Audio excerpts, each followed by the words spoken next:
এই এই যে রূপপুর পারমাণবিক বিদ্যুৎ কেন্দ্র যাতে রাশিয়ান গভর্নমেন্ট এবং একটি রাশিয়ান কোম্পানি রোজাতম জড়িত আছে, এর সাথে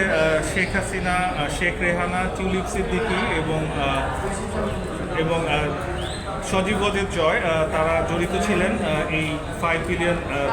এমবেজলমেন্টের যে তথ্যটা বিভিন্ন পত্রিকায় এসেছে, এক্ষেত্রে আমরা চারটি মিডিয়ার নিউজ অ্যানেক্স করেছিলাম আমাদের রিটে।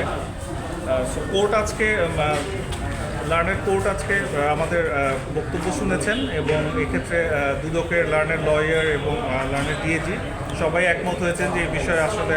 একটা ইনভেস্টিগেশন প্রয়োজন রয়েছে এবং আমাদের দুদকের লার্নার লয়ার আমাদের ইনফর্ম করেছেন যে এক্ষেত্রে আমাদের রিটটি দায়ের করার পরে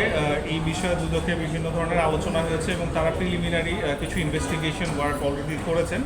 সো কোর্ট এখন একটা রুল ইস্যু করেছেন এবং এটি দ্রুত বিচার করা এবং দ্রুত রুলের হিয়ারিং করার একটা সম্ভাবনা রয়েছে ইনশাল্লাহ। রুলের টার্মটা বলেছেন যে এই দুদকের ইনঅ্যাকশন কেন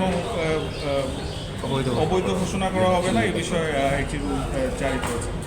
কেন অবৈধ ঘোষণা এটা মানে তাদের তদন্তে বেসিক্যালি এক্ষেত্রে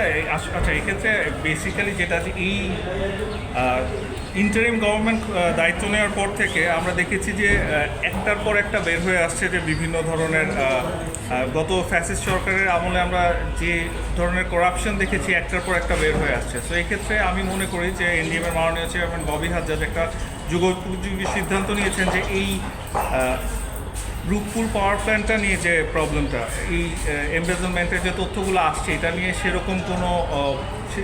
সেরকম কোনো আমরা এখনও পর্যন্ত উদ্যোগ ইনভেস্টিগেশন বা উদ্যোগ বা ওরকম কিছু আমরা দেখিনি। সো দ্যাট ইজ ওয়াই এই রিটটা করার পর আই থিঙ্ক যে আমরা এক্সপেক্ট করবো যে এটার একটা সবার অথরিটির কাছে একটা নিউজ পৌঁছাবে যে এটা নিয়ে আমরা সচেতন এবং এক্ষেত্রে আই থিঙ্ক যে কোর্ট আজকে রুল জারি করার মাধ্যমে এটা নিশ্চিত করলেন যে এটা নিয়ে ফার্দার ইনভেস্টিগেশন ইনশাআল্লাহ হবে।